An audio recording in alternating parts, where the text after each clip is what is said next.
Hello future officers, welcome back to my channel the banking society. तो I hope आप सबकी interview की preparation अच्छी खासी हो गई होगी और थोड़े से अपने आप में आप कॉन्फिडेंट फील कर रहे होंगे। मैंने प्रीवियस वीडियो में जो बताया था कहाँ से आपको कैसे प्रिपेयर करना है, एक प्लेलिस्ट भी बताया था 100 वीडियोज़ वाला।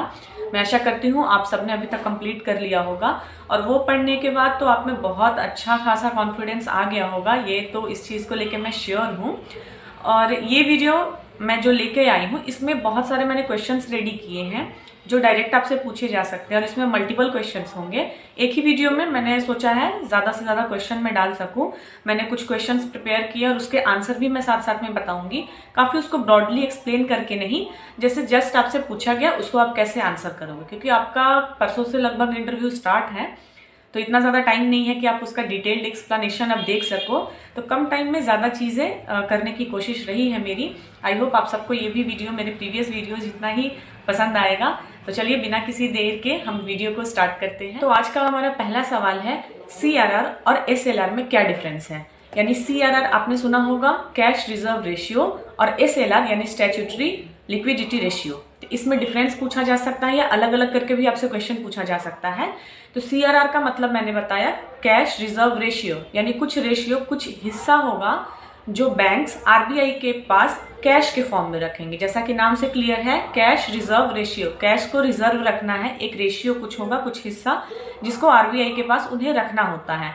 सेम कॉन्सेप्ट है SLR में, स्टैट्यूटरी लिक्विडिटी रेशियो, यानी लिक्विडिटी में आप गोल्ड देख सकते हो, गवर्नमेंट सिक्योरिटीज देखते हो, तो इसमें कैश के फॉर्म में नहीं रखा जाता है। इसमें ये सब जो मैंने बताया, गवर्नमेंट सिक्योरिटीज या फिर गोल्ड वगैरह जो है उसके फॉर्म में एक हिस्सा, एक रेशियो कुछ डिसाइडेड है या जो भी है, तो वो RBI के पास रखा जाता है। अब आप कंफ्यूज ना हो, इसके लिए आप याद रख सकते हो कैश रिजर्व रेशियो में जो कैश वर्ड है यानी इसमें कैश रखना है, और SLR में जो एस से सोना आप याद रख लो, ठीक है, आप कंफ्यूज नहीं होगे। सेकंड क्वेश्चन आपका आता है, रेपो रेट क्या होता है। तो रेपो रेट आप ध्यान रखना कि ये कोई ऐसा रेट है, इंटरेस्ट रेट है। इस रेट पे RBI बैंक को शॉर्ट टर्म के लिए कुछ लोन प्रोवाइड करता है। हो सकता है बैंक को कुछ पैसे की जरूरत हो तो वो सबसे बड़े बैंक से ही लेगा, अदर बैंक से भी लेते हैं, वो सब मनी वाले में आप चैप्टर में पढ़ लिए होंगे, कॉल मनी वगैरह जो होता है। तो RBI से अगर उनको लेना है तो कुछ तो इंटरेस्ट उनको पे करना होगा, फ्री में तो RBI देगा नहीं। तो उसी के लिए एक रेट डिसाइडेड होता है, जो आप मॉनेटरी पॉलिसी में पढ़ते हो कि रेट अप डाउन हुए या अनचेंज्ड रहे, तो वही रेपो रेट है। यानी जिस रेट पे RBI बैंकों को शॉर्ट टर्म लोन प्रोवाइड करता है वो रेपो रेट होता है। इस ड्यूरेशन में हमारा थर्ड क्वेश्चन आता है, फाइनेंशियल इंक्लूजन क्या है। डायरेक्ट आपसे ये भी क्वेश्चन किया जा सकता है। तो फाइनेंशियल इंक्लूजन एक गवर्नमेंट ऑफ इंडिया की कोशिश है जिससे हर सिटीजन तक बैंकिंग सर्विसेज या फिर पेंशन हो या जो भी फाइनेंशियल असिस्टेंस है, चाहे वो सेविंग अकाउंट के थ्रू हो या जो भी, उनको डायरेक्ट पहुंचाई जा सके और एक्सेस, मतलब बैंकिंग सर्विसेज का एक्सेस दिया जा सके ज़्यादा से ज़्यादा लोगों को जोड़ने के लिए।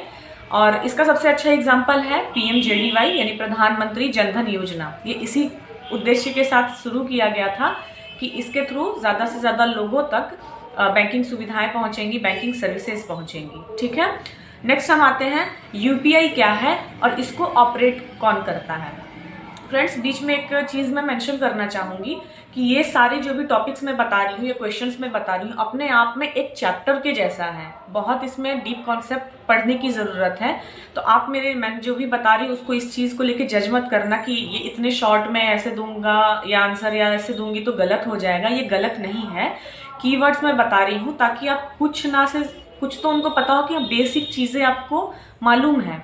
क्योंकि जैसे मैंने CRR को एक्सप्लेन किया, SLR को एक्सप्लेन किया, तो इसमें बहुत सारे टर्म हैं। जैसा कि मैंने बताया था, net demand and time liability, ये सब जो टर्म्स है तो वो सब करने का आपके पास समय नहीं है, ये मैं मान के चल रही हूँ। हाँ, जिनका इंटरव्यू कुछ टाइम के बाद है वो इसको हो सके तो और डीप में आप कवर कर लेना, उसके लिए आपको तो टेंशन नहीं है। बट जिनका 28-29 को है, ये प्लीज ये वाला वीडियो आप अच्छे से देख लेना, इसको रिवाइज कर लेना। एंड डोंट वरी, रिवाइज करने के लिए मैं आपको जो इसके आंसर्स के मैं कीवर्ड्स बता रही हूँ मैं अपने टेलीग्राम चैनल पे शेयर कर दूंगी। जस्ट एक क्वेश्चन रहेगा, नीचे में आंसर के कीवर्ड रहेंगे, ताकि लास्ट टाइम पे भी आप चाहो तो इसको रिवाइज कर सकते हो।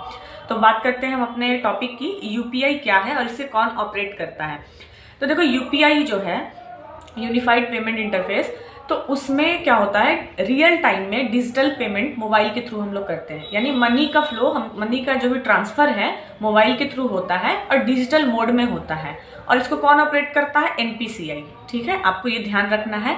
अब इसमें भी आप बोलोगे तो यूपीआई लाइट है, यूपीआई 1 2 3 ऐसे करके कुछ आता है। तो ये अपने आप में हर एक टॉपिक में, वही बात बोल रही हूँ, हर एक टॉपिक अपने आप में एक चैप्टर के जैसा है और उस पर टाइम देने की जरूरत है। बट मैं ये वीडियो थोड़ा रैपिड फायर टाइप बना रही हूँ ताकि थोड़ा थोड़ा आपको ओवरव्यू मिल जाए। नेक्स्ट क्वेश्चन पे आते हैं। आरआरबी का मेन ऑब्जेक्टिव क्या है, यानी कि जो आरआरबीज हैं उनके बनाने का पर्पस आपसे पूछा जा सकता है। ऑब्जेक्टिव, उद्देश्य किसी भी लैंग्वेज में हो सकता है। और आरआरबी से रिलेटेड मैंने एक ऑलरेडी वीडियो अपलोड कर दी, अगर आपने अभी तक नहीं देखा है तो आप उसको देख लो। आरआरबी का जो है मेन उद्देश्य रूरल और सेमी अर्बन के लोगों को जो भी ये सर्व करना था, ये तो हमको पता है, क्योंकि बाकी पीएसबी जो प्राइवेट बैंक है वो सिटीज एरिया में या बिग कस्टमर को ट्रीट करते हैं। तो बहुत ज़रूरी था कि रूरल और सेमी अर्बन एरिया भी लोग बैंकिंग सर्विसेज ले सकें, उसके लिए ही आरआरबी को बनाया गया था। तो ये बोल सकते हैं। इसमें जो है फाइनेंशियल इंक्लूजन को प्रमोट करना, और ये जो है स्पेशली किसको टारगेट करता है, फार्मर्स, एमएसएमईज, जो सेल्फ हेल्प ग्रुप्स होते हैं, इन लोगों से ज़्यादा ये ओरिएंटेड बैंक है। ठीक है, इन लोगों को ज़्यादा वो बेनिफिट दे सके, सर्विसेज पहुंचा सके, उसके लिए है। आते हैं हम अपने नेक्स्ट क्वेश्चन पे। तो जो स्पॉन्सर बैंक होते हैं, जैसे बिहार की मैं बात करूं तो बिहार ग्रामीण बैंक का स्पॉन्सर बैंक पीएनबी है, और इसका जैसा कि आपने रिवाइज कर लिया होगा 35% शेयर होता है किसी भी स्पॉन्सर बैंक का आरआरबीज में। 50% government of India, 15% state government का, जिस स्टेट का वो आरआरबी है, एंड 35% स्पॉन्सर बैंक का। तो स्पॉन्सर बैंक का क्या रोल है, गवर्नमेंट तो कोई रोल वैसा नहीं प्ले करेगी, वो उसने अपना शेयर लगा दिया या कुछ नियम बना दिया जो भी है। तो स्पॉन्सर बैंक जो होते हैं वो मैनेजिंग सपोर्ट प्रोवाइड कराते हैं बैंक को। टेक्निकल असिस्टेंट, जैसे कि हम लोग जो है फिनैकल पे वर्क करते हैं, जो पीएनबी का है, तो वो सब टेक्निकल असिस्टेंट्स जो होती हैं वो प्रोवाइड कराता है। इसके अलावा स्टाफ के ट्रेनिंग में भी हेल्प करता है जो स्पॉन्सर बैंक होता है। जैसा कि आप देखते होंगे कि स्पॉन्सर बैंक का मतलब ही है कि वो पैसे दे रहा है या कुछ शेयर लगा रहा है ताकि वो उस चीज़ को प्रमोट कर सके और उसके बेनिफिट का कुछ हिस्सा भी रखे। तो ये सब चीज़ें हैं, 2-3 चीज़ें। आते हैं हम अपने नेक्स्ट क्वेश्चन पे। नाबार्ड का रोल पूछा जा सकता है आपसे कि नाबार्ड का आरआरबी में क्या रोल है। नाबार्ड का आपको फुल फॉर्म देख लेना है। और नाबार्ड एक आरआरबी वाले चैप्टर में भी था कि सुपरवाइजर है, आरआरबी का सुपरवाइजर है। रेगुलेटर कौन है, आरबीआई सारे बैंक्स का रेगुलेटर है, लेकिन आरबीआई रेगुलेट करता है, नियम बनाता है जो भी है, लेकिन उसको कुछ सुपरवाइज करने के लिए चाहिए तो वो नाबार्ड करता है। तो वो क्या करता है, सुपरविजन, आरआरबी का जो है सुपरविजन करता है। सेकंड है इंस्पेक्शन करता है और रीफाइनेंस सपोर्ट प्रोवाइड करता है। कभी हो सकता है आरआरबी जो लोन प्रोवाइड करता है कि हाँ इतना हमको वो देना है, उधर देना है, पीएसएल वाला जो आपने पढ़ा होगा इधर देना है, तो उसको रीफाइनेंस फैसिलिटी भी नाबार्ड जो है प्रोवाइड कराता है। आते हैं हम अपने नेक्स्ट क्वेश्चन पे। केसीसी क्या है, आपने से किसी ने कमेंट भी किया था कि केसीसी को समझाइए, तो इसको थोड़ा डेप्थ में अगर करना चाहो तो आप कर सकते हो, बट मैं जैसे बाकी क्वेश्चंस का वन लाइनर टाइप का या ओवरव्यू दे रही हूँ, सेम मैं उसी के थ्रू बताने वाली हूँ। केसीसी का मतलब होता है किसान क्रेडिट कार्ड। अब किसान वर्ड यहाँ आया या केसीसी आया तो आप ध्यान रखना, इससे रिलेटेड जो गवर्नमेंट स्कीम है प्रधानमंत्री फसल बीमा योजना, जिसमें क्रॉप इंश्योरेंस मिलता है, वो देख लेना आप, क्योंकि प्रैक्टिकली मैं ये चीज़ बता रही हूँ जो मैं बैंक में हम लोग जिस पे काम करते हैं, तो उसमें होता है 2-2 हज़ार वाला जो इंस्टॉलमेंट होता है, 6 हज़ार होता है ना, तो उसमें 2-2 हज़ार 3 इंस्टॉलमेंट्स में आते हैं। तो उन लोगों को हम लोग केसीसी लोन भी प्रोवाइड करते हैं, किसान क्रेडिट कार्ड वाला। तो ये क्या होता है, फार्मर्स को शॉर्ट टर्म के लिए क्रेडिट प्रोवाइड करता है, यानी क्रेडिट यानी लोन बोल लो आप, छोटा जो भी है, तो ताकि वो उससे और क्रॉप्स में लगा सके और उससे वो उनका एग्रीकल्चर सेक्टर जो है बूस्ट धीरे धीरे हो, क्योंकि किसान बहुत ज़्यादा है भारत में। तो ये बहुत ज़रूरी है कि उनके लिए एकदम स्पेशली कुछ किया जाए। उनके लिए असिस्टेंस तो मिलती ही है गवर्नमेंट की तरफ से, बट उतने में तो काम होगा नहीं, तो और भी हो सकता है लोन की ज़रूरत पड़े, तो उसके लिए है। फिर एक आपको कॉन्सेप्ट पूछा जा सकता है, कॉन्सेप्ट क्या, टर्म पूछा जा सकता है, JAM ट्राइनिटी। JAM ट्राइनिटी क्या है, आप में से बहुत लोगों को लग रहा है बहुत नया है, कुछ नहीं है, ध्यान से सुनो। J4 होता है जनधन, यानी जनधन अकाउंट जो खुलता है। A4 होता है आधार। M4 होता है मोबाइल।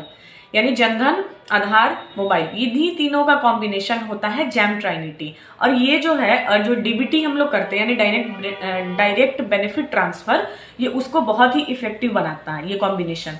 अब आता है क्वेश्चन डीबीटी क्या है। जैसे मैंने बोला कि जैम ट्राइनिटी जो है कॉम्बिनेशन है जनधन अकाउंट, आधार और मोबाइल का कॉम्बिनेशन है जो कि डीबीटी को काफी एफिशिएंट बनाता है। तो आपसे पूछा जा सकता है डीबीटी क्या है, या डायरेक्ट जैम नहीं पूछा गया तो डीबीटी भी पूछा जा सकता है। तो डीबीटी का फुल फॉर्म होता है डायरेक्ट बेनिफिट ट्रांसफर। जो भी गवर्नमेंट की सब्सिडीज होती है वो डायरेक्ट बेनिफिशियरी के अकाउंट में ट्रांसफर की जाए, उसी को डीबीटी बोलते हैं। यानी कि ऐसा नहीं है कि पहले मैंने बिहार सरकार को भेजा, बिहार सरकार ने कुछ मतलब टीम बना दी, उनको पैसा भेजा, फिर वो सबको बांट रहे हैं, ऐसा नहीं। डायरेक्ट बेनिफिट ट्रांसफर, मुझे चाहिए अगर कुछ किसी भी स्कीम का फायदा अगर मुझे चाहिए तो मुझे सरकार के द्वारा डायरेक्ट दी जा सके वो सुविधा, वो सब्सिडी, उसके लिए होता है ये चीज। आते हैं हम अपने नेक्स्ट क्वेश्चन पे, आरआरबी को मर्ज क्यों किया गया। मैंने प्रीवियस वीडियो में बोला था वन आरआरबी वन स्टेट का concept, one state one RRB का कॉन्सेप्ट पढ़ लेना, उसमें आपने शायद पढ़ा भी होगा। तो मर्जर के पीछे डायरेक्ट अगर आपको आंसर करना हो, आप तो पूरा थियरी नहीं एक्सप्लेन करोगे, तो उसको शॉर्ट में आप बोल सकते हो कि बैंक के जो भी ऑपरेशनल एफिशिएंसी है उसको बूस्ट करने के लिए, कैपिटल बेस को स्ट्रांग बनाने के लिए, और जो लॉसेज हैं, जो बैंक में लॉसेज क्यों मतलब आरआरबी में ज्यादा है, क्योंकि इसमें लोन जो है छोटे तबके के लोग, ग्रामीण लोग, farmers, MSME, self help group, ये लोग बहुत ज्यादा नहीं पैसा जो भी आप बोल रहे हो चुकाने में सक्षम। बहुत बार ऐसा होता है कि नहीं, जैसे क्रॉप उनका कुछ खराब हो गया तो वो कहाँ से, लोन उन्होंने जो लिया है कहाँ से, इसी में होता है लोन माफ कर दिया जाता है। तो इसमें रिस्क भी ज्यादा है ना, पैसे आपको ज्यादा से ज्यादा इन लोगों को देने हैं जिन लोगों को आप मान के चलो कि बहुत कम चांसेस है पैसा वो लौटा सके, इसमें रिस्क ज्यादा हो जाता है। तो उसी चीज को, लॉसेस को कम करने के लिए, क्योंकि अगर पूरे स्टेट में एक ही आरआरबी होगा तो उनके पास अच्छा खासा डेटा भी होगा, अलग अलग जो भी है, तो कैपिटल एक ही साथ होगा, मिल जाएगा। जैसे दो बैंक्स हैं, ठीक है, पहले एक ए मान लेते हैं, एक बी मान लेते हैं, एक ही स्टेट में दो आरआरबीज हैं, तो ये भी प्रोवाइड कर रहा है उतना ही, ये भी प्रोवाइड कर रहा है उतना ही। अगर दोनों का बैंक एक में मर्ज हो जाए तो उसका कैपिटल भी बढ़ गया, लॉसेस भी, क्योंकि वो टारगेट जल्दी वो अपना पूरा कर सकते हैं। तो ये सब छोटी छोटी चीजें हैं। और जैसा कि मैंने बताया टेलीग्राम पे मैं इसको शॉर्ट में और 2-3 क्वेश्चन इसमें ऐड करके उसमें टेलीग्राम पे आपको अभी ही कुछ देर में ही डाल दूंगी, तो वहां से आप रिवाइज कर सकते हो। जब भी ओपन करना बस एक बार रीड कर लेना, आंसर के कीवर्ड्स होंगे उसमें। आई होप गाइज आपको ये मेरी वीडियो बेनिफिशियल लगी हो, आपको बहुत हेल्प पहुंचे, इसी आशा के साथ मैं ये वीडियो बना रही हूँ। और तब तक के लिए ऑल द बेस्ट गाइज। मैं बस यही कहना चाहती हूँ, बिल्कुल काम रहना। वो लोग आप जाओगे वो रिलैक्स करेंगे आपको, सबसे पहले आपको डरने की जरूरत नहीं है, नर्वस मत होना। आता है कॉन्फिडेंटली आंसर कर देना, लेकिन अगर उन्होंने पूछा और आपको नहीं आ रहा है कोई चीज, या फिर आपके माइंड में उस टाइम पे क्लिक नहीं कर रहा है, तो आप सोचने या फिर ऐसे टाइम मत लेना। मतलब होता है ना, कभी ऊपर देख रहे हैं, कभी नीचे देख रहे हैं, हाथ थोड़ा ऐसे वैसे कर रहे हैं, ये सब गलत इंप्रेशन जाता है। नहीं याद है, डायरेक्ट बोलो सर अभी मैं रिकॉल नहीं कर पा रही हूँ, या मुझे ध्यान नहीं, मैंने पढ़ा था सर बट मुझे ध्यान नहीं आ रहा है, सॉरी सर। इस तरीके से पोलाइटली आप मना कर सकते हो। मुझे पता है बाहर निकलते के साथ आपको वो चीज याद आ जाएगी, मेरे साथ भी हुआ है ये चीज। तो ये सब छोटी छोटी चीजें हैं, आप ध्यान रखना। बाकी प्रैक्टिस करते रहो, मिरर प्रैक्टिस और जो कैमरा वाला प्रैक्टिस मैंने बोला था, बहुत हेल्प मिलेगी आपको। और bye bye guys, see you soon.